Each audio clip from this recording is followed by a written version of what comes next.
Fala galera, tudo certo? Tudo tranquilo? Aqui é o Wanderson A7 do canal Química Tonight. Galera, nesse vídeo eu vou resolver com vocês essa questão de química da prova da Unicentro. Essa é a prova que foi feita em 2023 para ingresso em 2024. Vamos lá? Deixa eu compartilhar com vocês a minha tela. Vamos lá. Atenção. Primeira questãozinha falava sobre biodiesel. Então diz o seguinte: a utilização de óleos e gorduras oriundos de fontes vegetais ou animais sempre foi apontada como alternativa aos combustíveis fósseis, seja pelo seu uso direto ou pela transformação química. Na imagem a seguir são apresentadas reações para a obtenção do biodiesel a partir de óleos e gorduras. Bom, o óleo e gordura está bem no centro aí. Estamos falando de um triglicerídeo, beleza? Percebe que ele tem 4 caminhos possíveis. Reação número 1, número 2, número 3, número 4. Beleza? Nós vamos para as proposições. Sobre as transformações para a produção do biodiesel, assinale a alternativa correta. Nos óleos e gorduras apresentam-se grupos funcionais álcoois e éteres. Bom, normalmente uma gordura, um óleo, um lipídio tem a função éster, beleza? Então já está errado. Mas só para confirmar, óleo e gordura é essa molécula central que está aí, beleza? Deixa eu só destacar para você que esse grupinho aqui é um éster. Tem 3 desses dentro da mesma estrutura.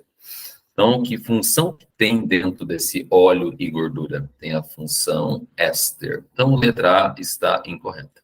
Letra B. Em reação 1, apresenta-se a obtenção de ésteres metílicos por transesterificação de óleos e gorduras. Bom, quando você pega um óleo ou uma gordura que já tem a função éster e transforma num outro tipo de éster, o nome do processo é transesterificação. Nós vamos confirmar isso. Olha lá para o processo de número 1. O processo número 1 está pegando a gordura, que é um éster, e está transformando em outros ésteres, percebeu? Ó, e é éster, inclusive, do tipo metílico. Mas você sabe que ele é metílico. Tem um CH3 do ladinho aqui. Perceba que você está transformando em ésteres do tipo metílicos aqui. Quando transforma uma gordura, que já é um éster, em um outro éster, o nome do processo é uma transesterificação, que é o processo típico para se produzir biodiesel. Tudo bem? Beleza? Então, esse item B está show de bola. Está tonight.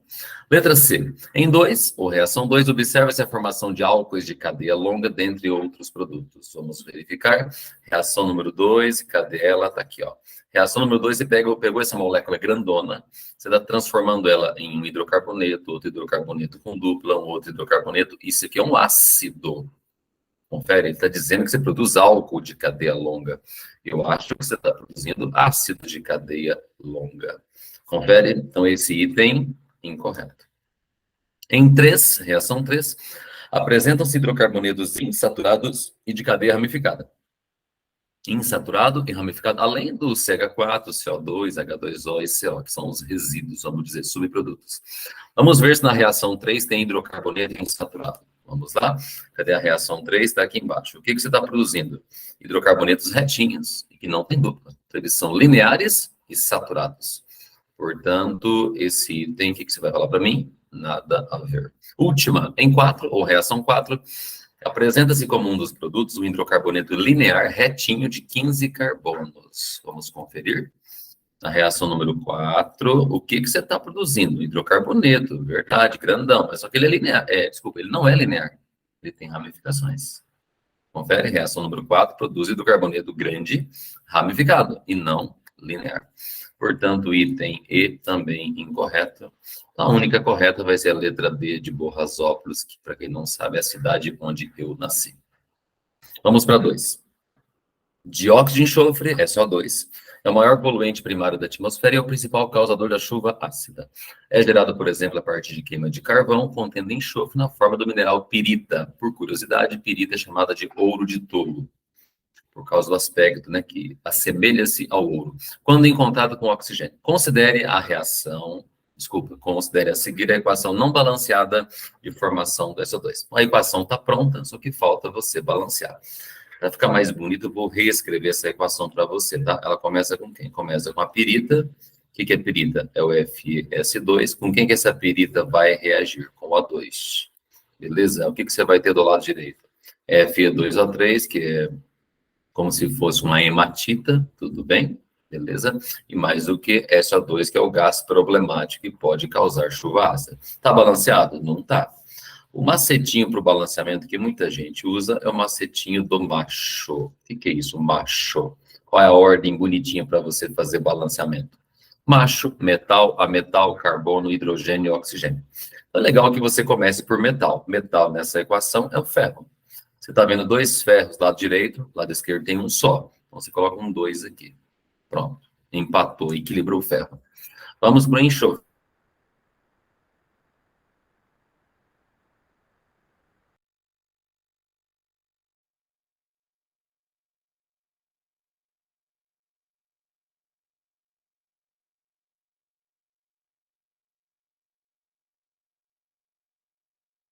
Oito no SO2. Então, deu 11. Do lado esquerdo tem só 2. Ah, eu coloco 5,5? Pode ser. Posso colocar 11 sobre 2, 11 meios? Fica mais bonito ainda. Beleza.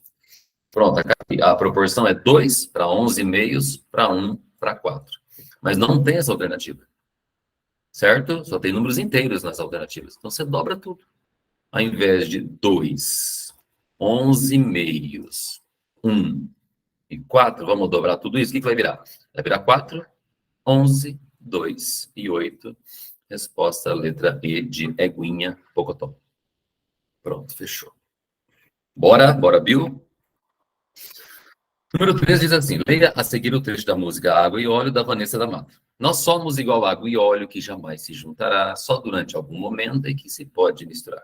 Com base no trecho da música e no conceito de misturas e processos de separação, considere as afirmativas. O óleo não se mistura com a água, legal por enquanto, né? Porque tem um caráter hidrofílico. Então, mas hidrofílico é quem gosta de água. E o óleo é hidrofóbico, então já está incorreto. Para separar água de óleo, são dois líquidos immiscíveis de densidades diferentes. Deve-se utilizar um processo de filtração a vácuo, na qual um papel de filtro é ajustado à superfície de um funil de Buchner e conectado a um pitaçato. Espera aí. Para separar dois líquidos immiscíveis de densidades diferentes, o processo adequado é decantação. Decantação no funil de bromo, por exemplo. E não filtração a vácuo, que é utilizada para mistura de líquido com sólido. Heterogêneo, inclusive. Não é errado, não é filtração que você tem que fazer decantação. Para que o óleo e a água se misturem, pode-se utilizar um emulsificante, que tem afinidade tanto com moléculas de óleo como de água. Pensa rapidão na maionese. Maionese tem água, maionese tem óleo. Ok? Mas tem que ter alguém que faça a ponte entre os dois. Não que vai formar uma solução, é impossível. Mas dá para formar um coloide. E quem que ajuda aos dois se dispersarem um no outro? Um emulsificante. Que no caso da maionese, podem ser proteínas do leite ou do ovo. Então, para que óleo e água se misturem, pode-se utilizar um emulsificante? Pode. Que tem afinidade tanto com moléculas de óleo como de água. Perfeito. Água e óleo formam mistura hétero em um sistema bifásico, sendo uma fase o óleo e a outra fase a água. Perfeito. Água e óleo é um sistema heterogêneo bifásico, dois líquidos immiscíveis de densidade diferente. Então, perfeito. O item número 4, 3 e 4 vai dar letra C de cisticercose. Beleza? Vamos para frente. Questão número 4 diz assim: leia o texto a seguir. O pH normal da boca é cerca de 6,8.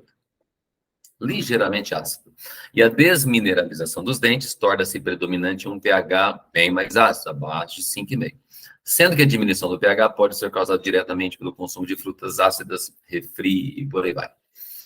As pastas de dente desempenham um papel importante nesse processo preventivo, pois possuem ingredientes que promovem a limpeza e regulam o pH da boca. Mas, se não houver pasta de dente, o que fazer? Que tal elaborar a sua própria pasta de dente? Para isso, você precisa se lembrar dos principais componentes químicos que constituíam os cremes dentais, mas que estão extintos no momento. Um dos mais importantes era o bicarbonato de sódio. Minha avó chamava de bicarbonato de sódio, mas é o próprio. Uma substância que atuava como abrasivo, corrói, para efetuar a limpeza e o polimento dos dentes, e que possuía pH básico, capaz de neutralizar a acidez produzida pelas bactérias na boca. Sobre as informações do texto e os conceitos de ácidos, bases e sais, considere as afirmativas a seguir. Apesar de aparente contradição em relação às informações do texto, ele fala no texto que a solução de bicarbonato é básica, né? Ele fala no texto. O NaHCO3 é classificado como sal ácido devido à presença de íons H+. Atenção. Se você dissolver bicarbonato de sódio em água, o pH é básico, o pH da solução. Por quê? Porque ele é um sal derivado de ácido fraco, base forte. Então, o pH é básico, acima de 7. Porém, a classificação do sal, por ter um hidrogênio ionizável na fórmula ainda, a classificação dele é hidrogenossal ou sal ácido. Hidrogenossal é o nome mais moderno, sal ácido é o nome mais antigo, certo? Mas ele é um sal ácido, não sal de pH ácido, ele é um sal ácido por ter hidrogênio ionizável na própria fórmula. Foi o H+, que ele disse aqui, ó. Entendeu? Como tem hidrogênio ionizável, que poderia virar um H+, ele é um sal ácido ou hidrogenossal. Agora, o caráter da solução é básico. Mas está perfeito esse item. O pH da solução de bicarbonato é acima de 7, é básico. Mas o sal, originalmente, sozinho, ele é classificado como hidrogenossal ou sal ácido por causa da presença desse hidrogênio ionizável na própria fórmula. Show de bola? Vamos para frente? 2. No caso de se elaborar a própria pasta de dente, o carbonato de sódio poderia servir para o mesmo propósito de neutralizar a acidez da boca. Bom, carbonato de sódio, deixa eu só abrir uma telinha e escrever para você aqui a formulinha. Carbonato de sódio tem essa formulinha aqui, ó, Na2CO3. Ele é um sal, mas ele é um sal derivado de qual ácido e qual base? Ele é derivado do ácido carbônico, por causa do CO3, que é um ácido fraco, e derivado de soda cáustica, NaOH, que é uma base muito forte. Se esse sal é derivado de ácido fraco e base forte, o caráter dele vai ser o quê? O caráter dele vai ser básico. Então vamos voltar. Item 2. O carbonato de sódio poderia servir para o mesmo propósito, de neutralizar a acidez da boca. Bom, ele é um sal de caráter básico. Ele vai neutralizar a acidez da boca. O bicarbonato de sódio apresenta pH básico, como o texto já disse, pois se dissocia produzindo o cátion Na+ e HCO3-. É, professor? Tudo certo. Quando esse sal dissocia, vira exatamente Na+ e HCO3-. Um aviso, o HCO3-, por ser um ânion derivado de ácido fraco, tem uma tendência muito grande de sofrer hidrólise. O que é isso? Ele vai quebrar água, vamos dizer assim.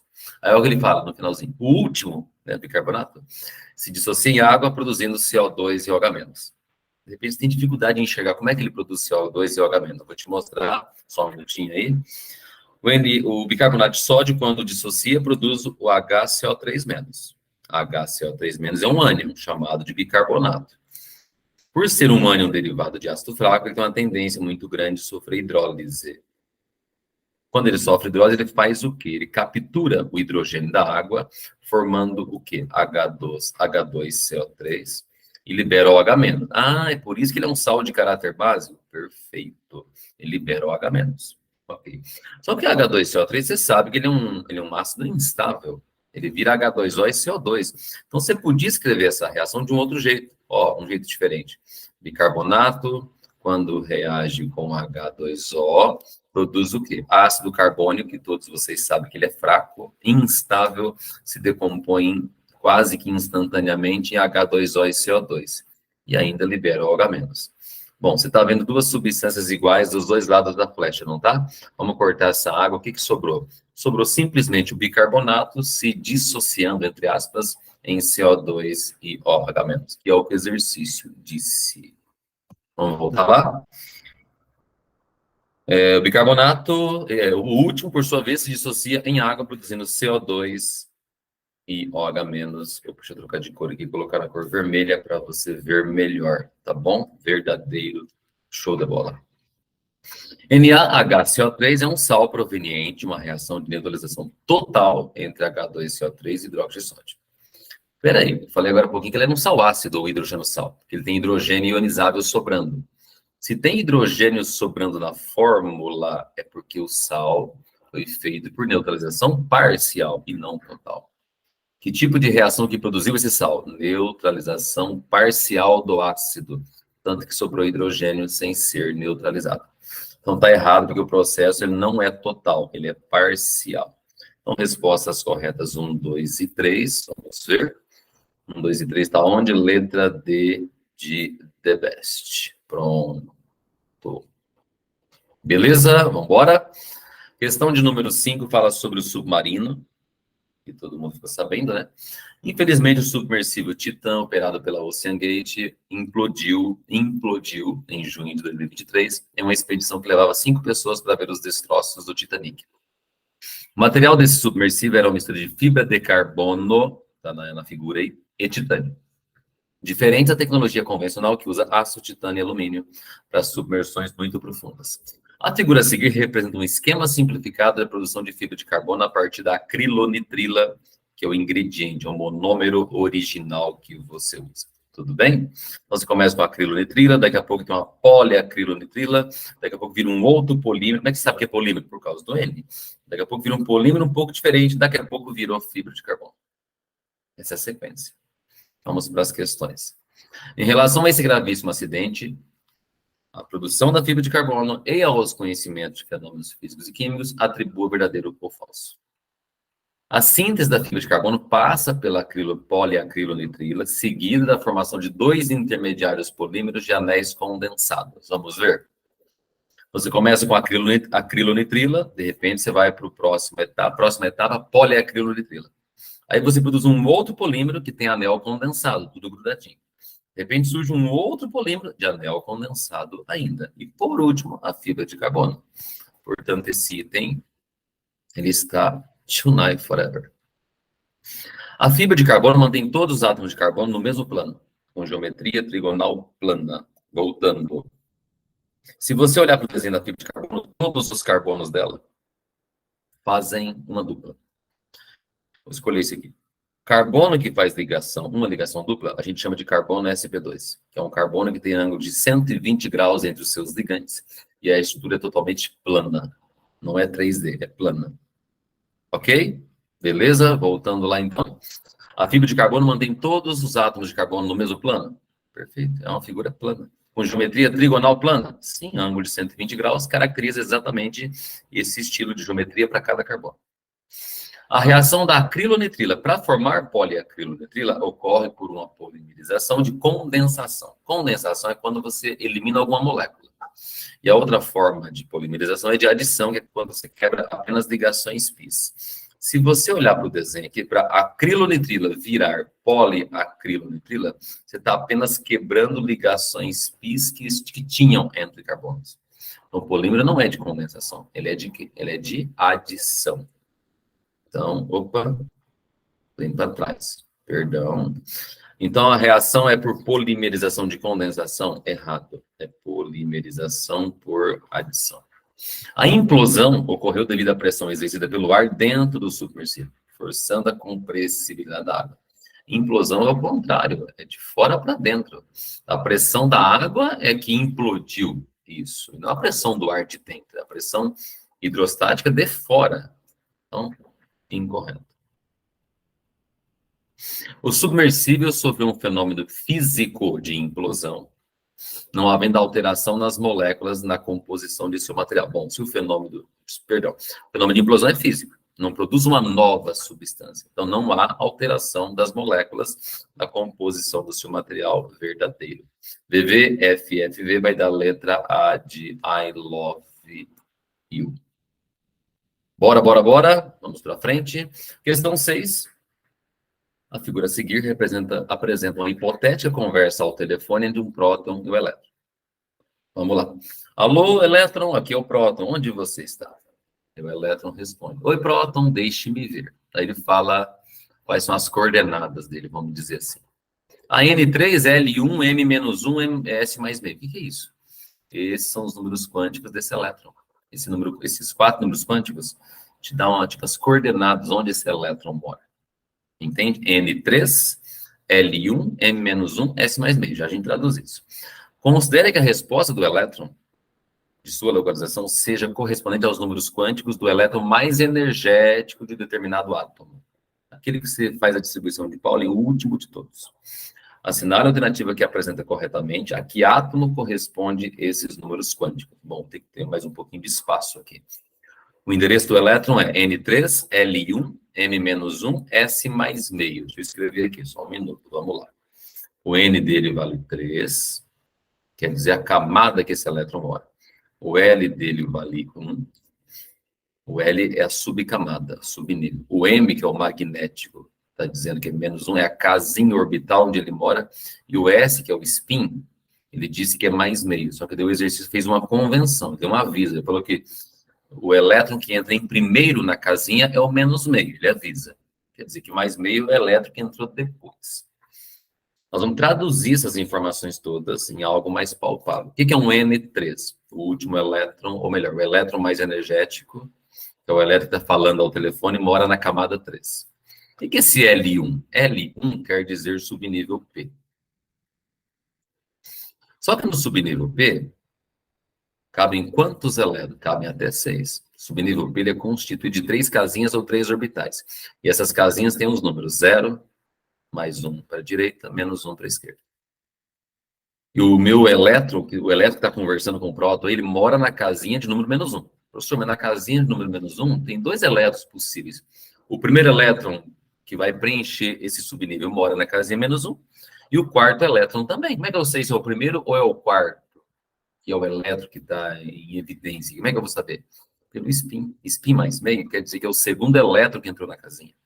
Então, você vai preencher os elétrons de acordo com a regra de Hund. O que diz a regra de Hund? Que os elétrons são colocados dentro do subnível, um de cada vez. Um de cada vez. O primeiro elétron entra nessa casinha, o segundo entra aqui, o terceiro entra aqui, o quarto entra aqui de novo. Percebe que esse elétron que eu estou destacando para você é o elétron que entrou depois dentro da casinha. Então, ele é um elétron de spin mais meio. Ok? Quantos elétrons eu coloquei dentro desse subnível P? Você colocou 4?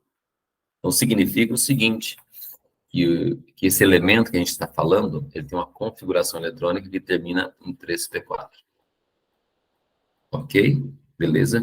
E se você fizer a distribuição inteira, desde 1s2, e fazendo tudo, né? Até chegar no 3p4, sabe quantos elétrons vai daí? 16 elétrons.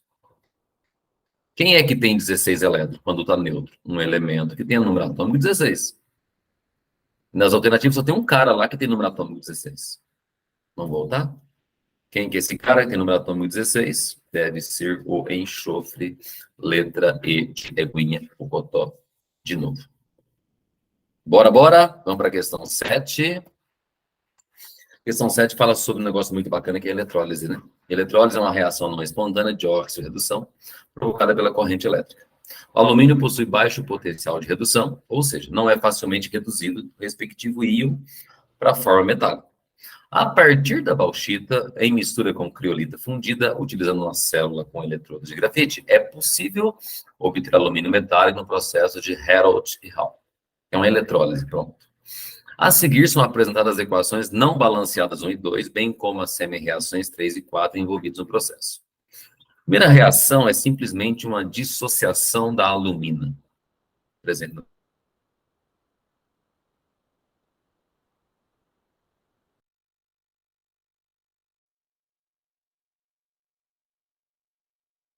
assim, semi-reação do cátodo. Beleza, essa é uma semi-reação de redução perfeita. Aí ele coloca semi-reação do ânodo, só que a reação que ele te deu ele é de redução. E ânodo não combina com redução, ânodo é oxidação. Então, para ficar mais organizado, mais bonitinho, deveria estar ao contrário essa reação aí. Confere que no ânodo sempre é oxidação, mas a reação que você está vendo aí é de redução. Então é legal lembrar que essa reação de baixo ela vai acontecer ao contrário. Beleza? É uma de oxidação. Ela não está balanceada, tem que ajeitar isso. Então eu vou abrir um espacinho aqui. Vamos colocar as equações envolvidas todas aí, vai lá.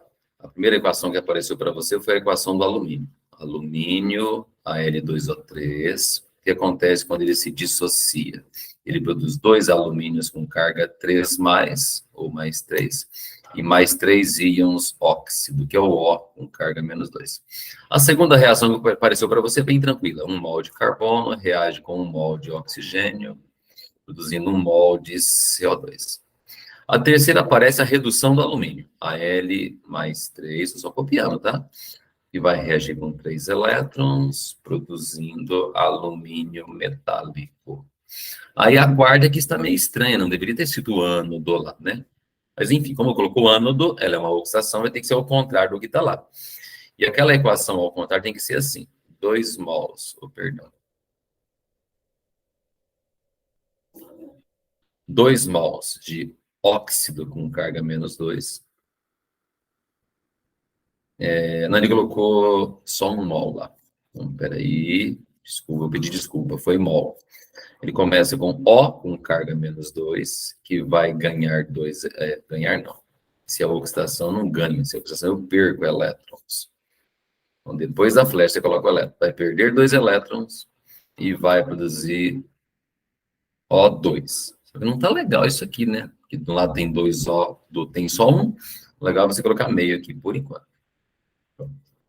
Tem quantas equações? Tem 4. A somatória delas todas vai dar um negócio que você chama do quê? De equação global. Porque ela não está bonita ainda, confere, não está ajeitadinha, perfeitinha, né?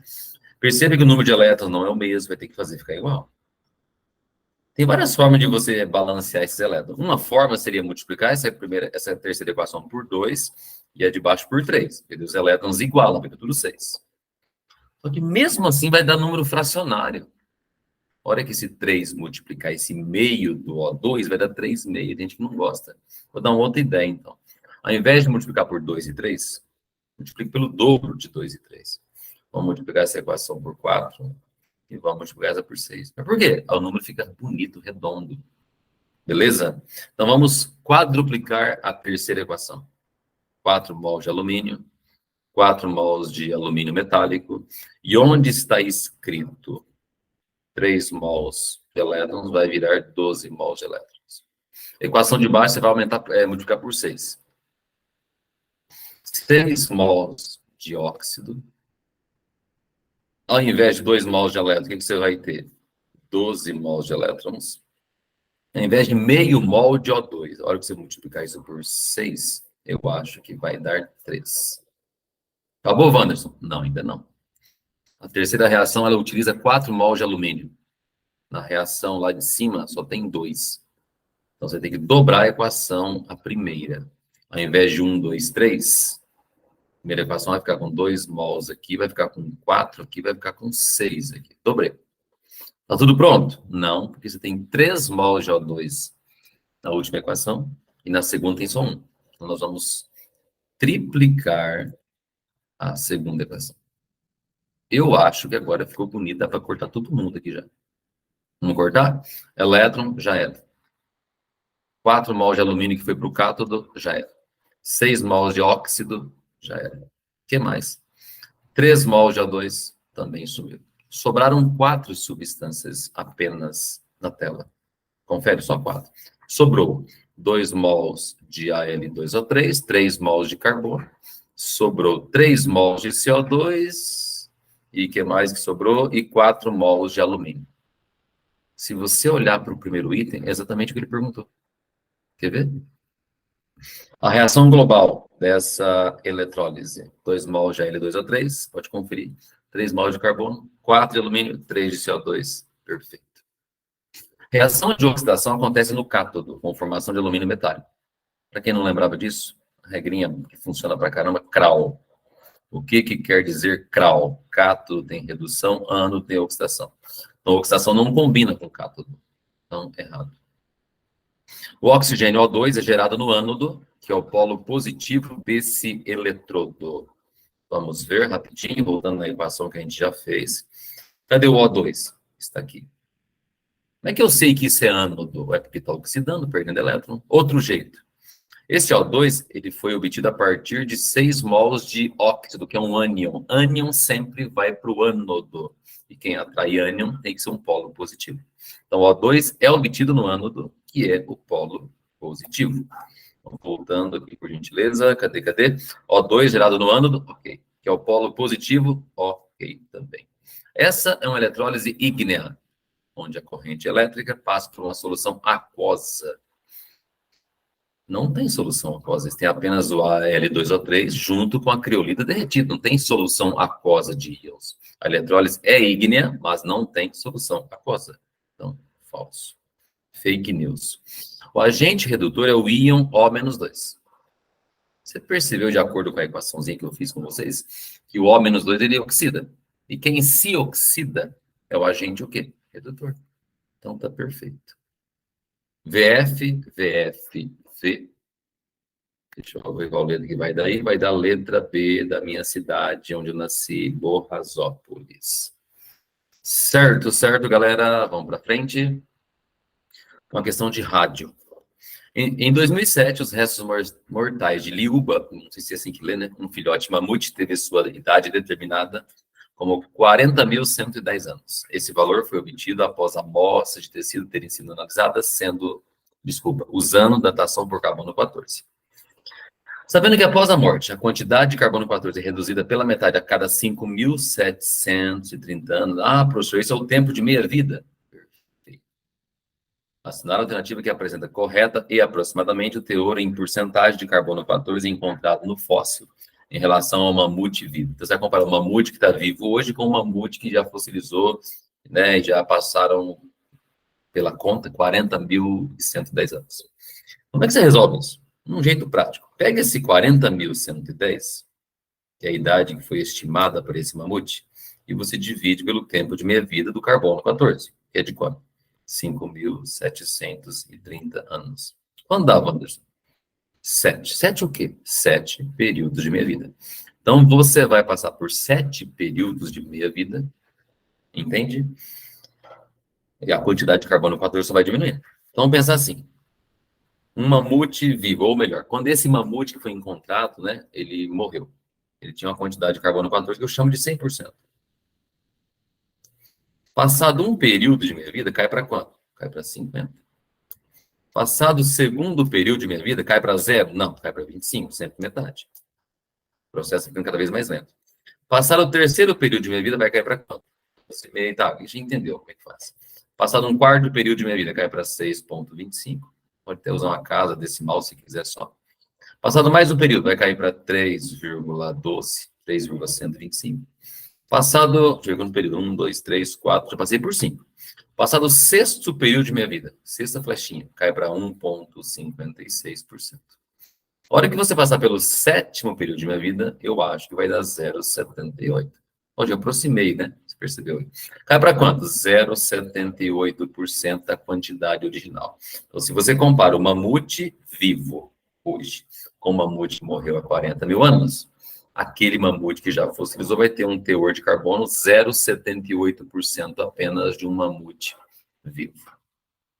Pronto. Show de bola. Resposta letra A de I love you.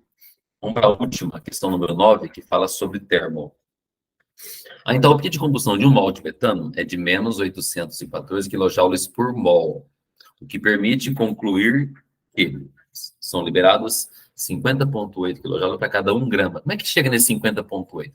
Basta você pegar o valor da entalpia, 814, e dividir pela massa molar, que para o metano é 16. Essa informação se chama, inclusive, poder calorífico. Se dividir o ΔH pela massa molar, você tem um poder calorífico.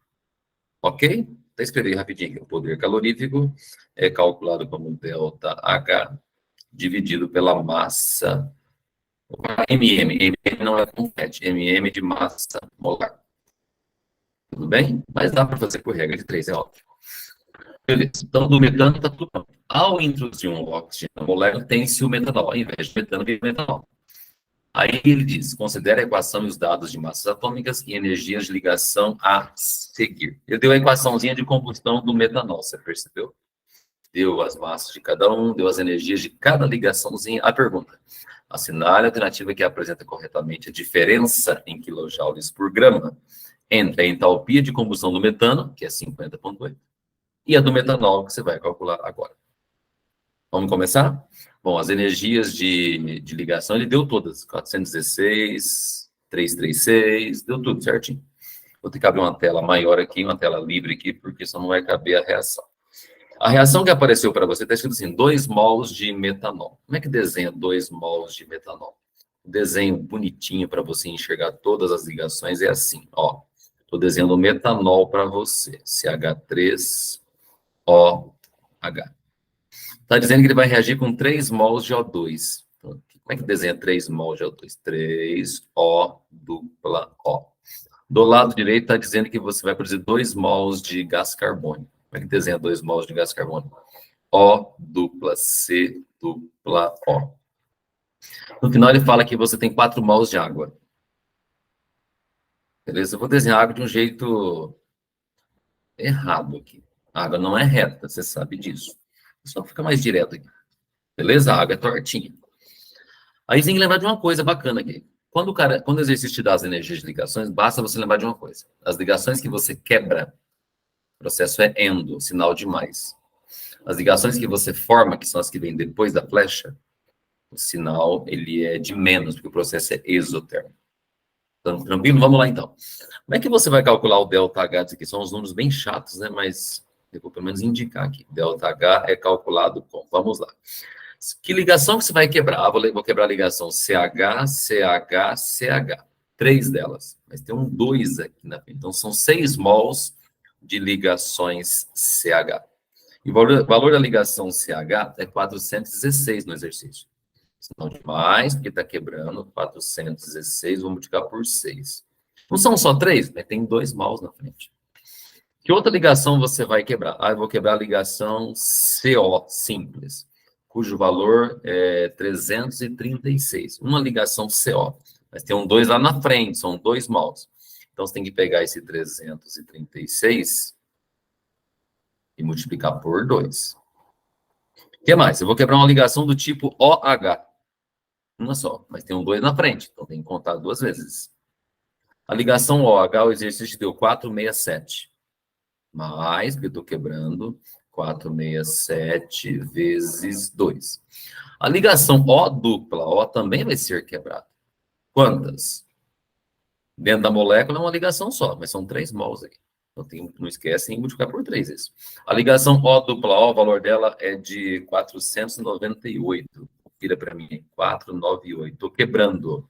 Sinal de mais. 498 vezes 3. Pronto. As quebradas já analisei todas. Mas tem ligações que elas nem existem, elas vão ser formadas agora. Essa ligação não existia, essa não existia. Ligação C dupla O tem um valor de 803. Ah, são 2, professor? Não, são 4. Tem um 2 aqui na frente. O sinal é de menos, porque eu estou formando. Qual o valor de cada ligação? 803. Vocês confiram para mim. Vezes o quê? 4 mols. Acabou? Não, tem as ligações da água ainda. Dentro de uma molécula de água, tem 2 ligações para serem construídas. Dentro de um mol de água, 2 mols de ligações. Só que tem um 4 aqui na frente. Então, 4 vezes 2 são 8 mols de ligações? São 8 mols. O valor da ligação OH, o exercício te deu 467. Só que tem que multiplicar por quanto? Por 8. Tá, a conta é meio chatinha. Isso você vai fazer com calma no seu celular, sua calculadora aí. A hora que você somar tudo isso aí, isso vai dar um valor de menos 1.352 quilojoules. Só um aviso. Esse 1.352 é para 2 mols de metanol que se queima. E se eu perguntasse o ΔH em quilojoules para cada 1 mol de metanol? Metade. Qual que é a metade de 1.352? Menos 676 quilojoules para cada mol. Acabou o exercício? Quase. Isso que eu achei foi a variação de entalpia. O exercício fala sobre o poder calorífico. Ah, tem que fazer aquela continha, dividir o ΔH pela massa molar, certo? Qual que é o ΔH que você acabou de achar? 676 em módulo. Qual que é a massa molar do metanol? Se você somar direitinho a massa do CH3OH, vai dar 32. Quando você divide 676 por 32, você vai chegar num valor de 21, aproximou aqui 21,1. Então, o poder calorífico do metanol é de 21,1 o quê? Quilojoule por grama. E qual que era o poder calorífico do metano? O exercício lá no comecinho, 50 e uns quebradinhos. Confere, beleza? No final, eu converti de quilojoule para mol, quilojoule por mol, para quilojoule por grama, que é o tal do poder calorífico. Tudo bem? Voltando lá no comecinho. O que o exercício pede para você?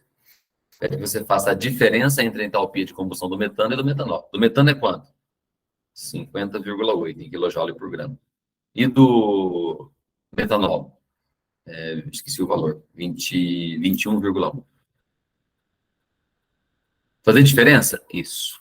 Perfeito. Quanto dá a diferença? 29, a diferença aqui dá 29,7.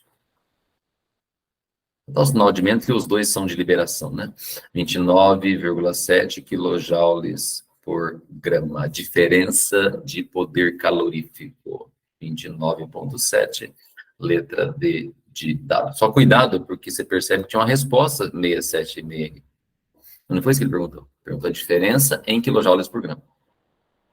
Tranquilo? Show de bola, letra D. Fechou o exercício. Galera, espero muito que eu tenha ajudado vocês. Para quem já fez a prova, tem entendido, de repente, que teve algum equívoco durante a prova. Para quem vai fazer outras provas da Unicentro, que isso ajude a você entender o que cai, como que cai, qual a linguagem que aparece lá. Eu espero muito ter ajudado. Se puder compartilhar com a torcida do Corinthians, do Flamengo, eu agradeço. Tudo bem? Curta o vídeo, né? Compartilhe com quem você puder. Um grande abraço e até o próximo vídeo. Valeu, fui.